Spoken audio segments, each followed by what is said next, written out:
sindicalizados e sindicalizadas do Sinterp.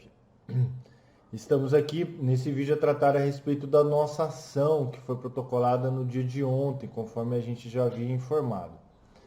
Primeiramente, eu gostaria de dizer a todos que eu tenho que ser bem objetivo em relação ao trato da questão, né? Mas me solidarizo, né, com toda essa angústia que vocês estão passando.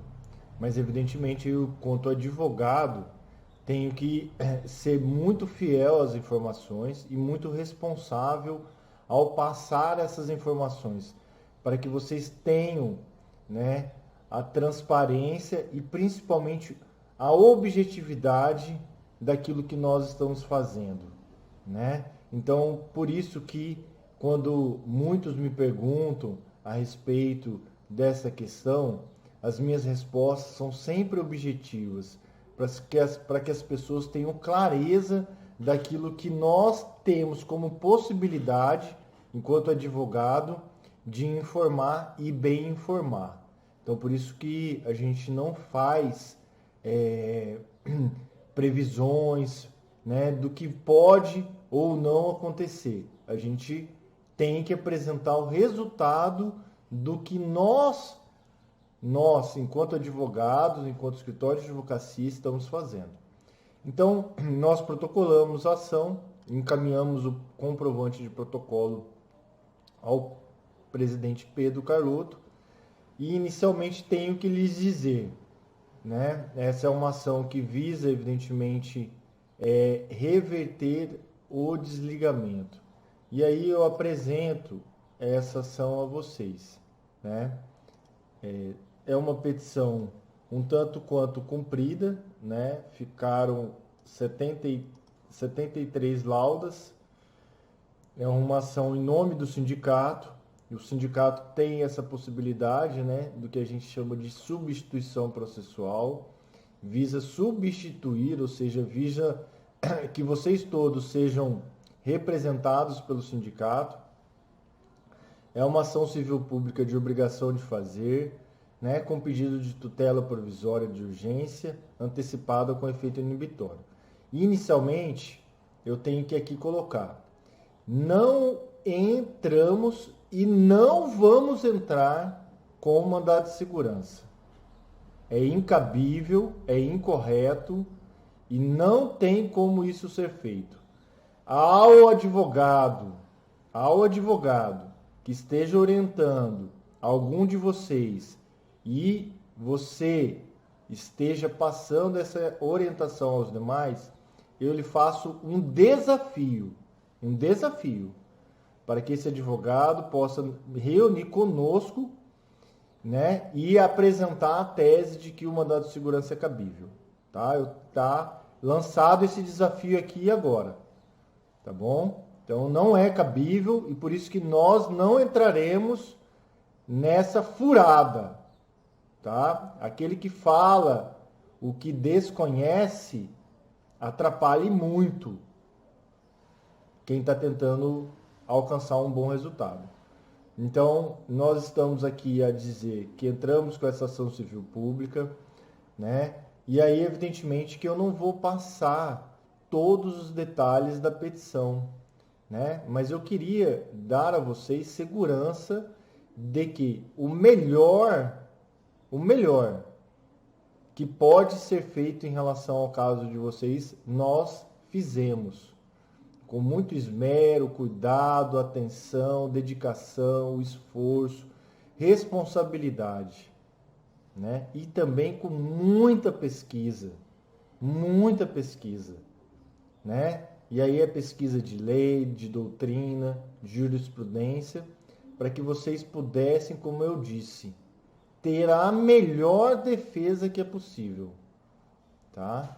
Então, nessa petição nós alegamos vários tópicos, né? Esses aqui que eu estou passando rápido são tópicos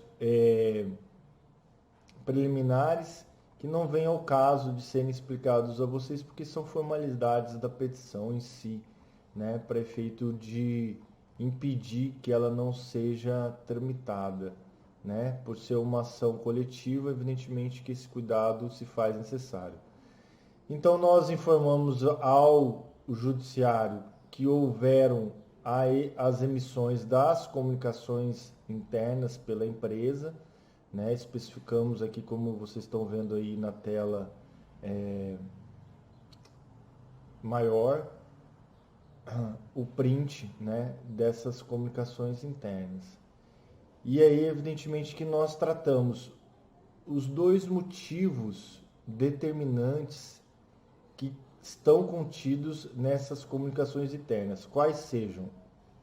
Primeiro, a questão da decisão transitada e julgada na esfera da Justiça do Trabalho, né? A Empaer, ela não mencionou a outra ação, ela só mencionou uma das ações, então é dessa uma ação que nós estamos a tratar aqui na nossa petição.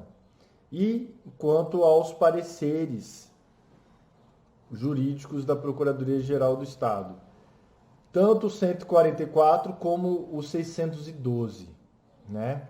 E aí, evidentemente, que a petição em nome do Sinterp visa desconstituir a validade jurídica do ato de desligamento contido nessas comunicações internas da Empaer, né?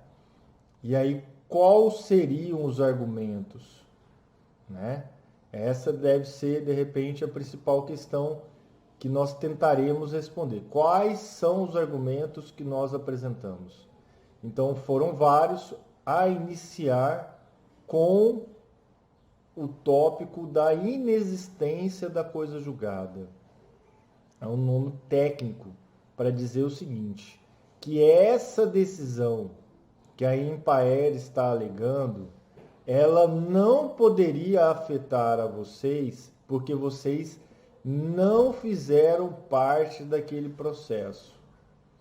Vocês não estão lá inclusos e inclusas como polo passivo da ação. Então, por isso que nós entendemos que, não havendo a coisa julgada, né, não havendo um posicionamento definitivo que afete a vocês, esta questão pode sim ser novamente decidida pela Justiça do Trabalho. Tá bom? Então, por isso, não é que simplesmente aquela sentença ela não tem uma eficácia, mas é de que os termos daquela sentença, independentemente da decisão anterior, podem ser novamente discutidos nesse processo que agora é apresentado pelo Sinterp. Então nós tratamos disso nesse tópico, né, com muito detalhamento em relação à sentença. E também dizemos o seguinte, que aquela sentença, ela foi transitada em julgado, ou seja, ela se tornou definitiva após a perda do recurso impetrado pela Empaer em 2008. E em 2008 para frente se inicia a fase de execução, que é propriamente quando o judiciário exige o cumprimento daquilo que o próprio judiciário decidiu. Então, ele exige que a pessoa execute, cumpra com a decisão.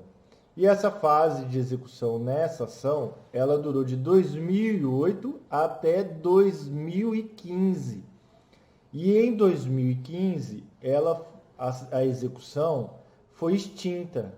E aí é que nós colocamos a decisão do juiz a respeito da extinção, também o relatório de arquivamento do próprio Ministério Público do Trabalho, né?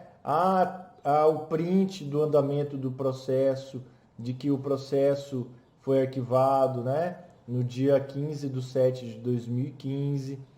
E isso tudo, ele representa uma só coisa, tá? E aí eu peço que vocês se atenham muito naquilo que eu vou dizer, porque muitas dúvidas vão surgir, mas é só prestar atenção naquilo que eu estou falando, tá? Então, naquilo que eu estou falando, essas informações são as que vocês devem ter. E aí, quando eu digo que a sentença extinguiu a execução, é porque essa execução dessa ação, lá que foi protocolada pelo Ministério Público do Trabalho em 1999, ela não pode ser exigida novamente a ser cumprida, porque o período em que se teria que fazer isso já transcorreu, né? Então a gente coloca exatamente isso. Mas nós não estamos aqui a dizer que houve a prescrição, houve a decadência e que não seria possível a própria Empaer motivar o ato de desligamento dizendo que deveria ser feito o concurso público. O que eu estou dizendo é de que, com a extinção da execução, haveria necessidade de uma nova ação ou que a Empaer não motivasse o desligamento com base numa execução já extinta. É apenas e tão somente isso, tá bom? E evidentemente que todos os argumentos que nós colocamos aqui, eles não são verdades, né? Eles são um modo de você ver um fato. Eles são um lado da moeda, um ponto de vista. E quem vai decidir é o judiciário, e para isso que o judiciário existe. Então, não tem como aqui eu afirmar a ação está ganha, que dia que as pessoas voltarão para a folha de pagamento. Infelizmente, todos querem acabar com a angústia. Eu também, né? Pois vivo essa angústia junto com vocês. Mas, evidentemente, que estou do lado de fora. Então, por isso é impossível eu ver e viver essa angústia de uma perspectiva mais objetiva e profissional, né? Mas eu sonho com um dia em que vocês estarão tranquilos exercendo e bem exercendo o emprego de vocês, tá bom? Então esse foi um dos tópicos. Nós colocamos evidentemente o posicionamento do Ministério Público do Trabalho de que há uma possibilidade de acordo, né? E aí evidentemente o Ministério Público do Trabalho, que não poderia ser diferente, faz esse acordo considerando a tese que nós mesmo argumentamos anteriormente, ou seja, de que há uma jurisprudência que reconhece a possibilidade de permanência daquele que é empregado público e não prestou um concurso público propriamente dito, mas prestou um rigoroso processo de seleção, como é o caso de vocês, né? Então, nós colocamos isso na petição e tudo isso documentado. Depois eu vou passar a relação da documentação que nós juntamos na inicial. E aí, a respeito dos pareceres que a Procuradoria-Geral do Estado teria dado e seria a justificativa também para que houvesse o ato de desligamento, né? Os pareceres nós retratamos ele sob dois vieses. O primeiro é de que o parecer ele diz o seguinte, tanto o 144 quanto o 612 dizem o seguinte, de que não haveria necessidade para que houvesse desligamento a instauração do processo administrativo prévio. Por isso que a Empaer emitiu o ato de desligamento sem necessariamente instaurar um processo prévio, administrativo, não processo judicial, administrativo, em que vocês deveriam ter sido notificados, apresentarem a defesa e com essa defesa a decisão ser emitida, né? E aí, evidentemente, que essa tese que a Procuradoria-Geral do Estado colocou nos pareceres, ela tem sob referência uma decisão do STF, Mas essa decisão do STF que o procurador Patrick Ayala cita é uma decisão que não se aplica a Empaer, é uma decisão que se aplica à empresa de Correios e Telégrafos, né? Então, assim, aqui, ó, nesse trecho em destaque amarelo, nós colocamos ao juiz, olha, excelência, essa justificativa de que a Empaer não teria que abrir processo administrativo prévio, ela não cabe à Empaer, ela cabe à empresa de Correios e Telégrafos.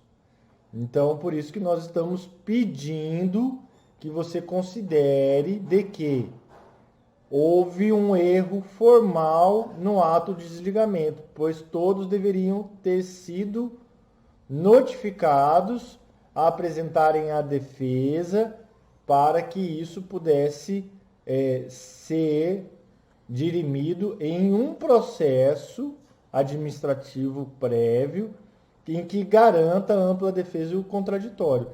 E nós ainda colocamos de que isso era um entendimento da própria Procuradoria-Geral do Estado, quando houveram as rescisões da Metamate. E aí nós, então, documentamos esse fato de que a PGE anteriormente já havia dado um parecer para que fosse instaurados os processos administrativos prévios, para que o juiz tenha segurança daquilo que nós estamos argumentando. Então, esse parecer é o 352 de 2015, né? Uma procuradora diferente da de vocês, então por isso que nós a citamos, né?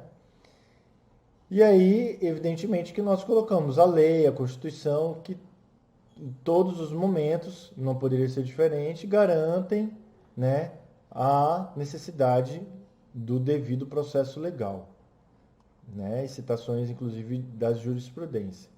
Aí, evidentemente, né, eu não sei se algum de vocês já teve a curiosidade, né, de ler e bem ler a documentação que nós havíamos encaminhado ao Ministério Público do Trabalho, e aqui consta também, né, nessa petição, o mesmo tópico que lá o fizemos. Qual é? A de que na legislação estadual, à época da contratação de vocês, não falava-se propriamente em concurso público. A lei tratava-se, aqui, ó, de prévia habilitação pública, ou seja, que pode ser feita num processo seletivo, né? Desde que esse processo seletivo, tal como é o caso de vocês, tivesse impessoalidade, publicidade, transparência e objetividade.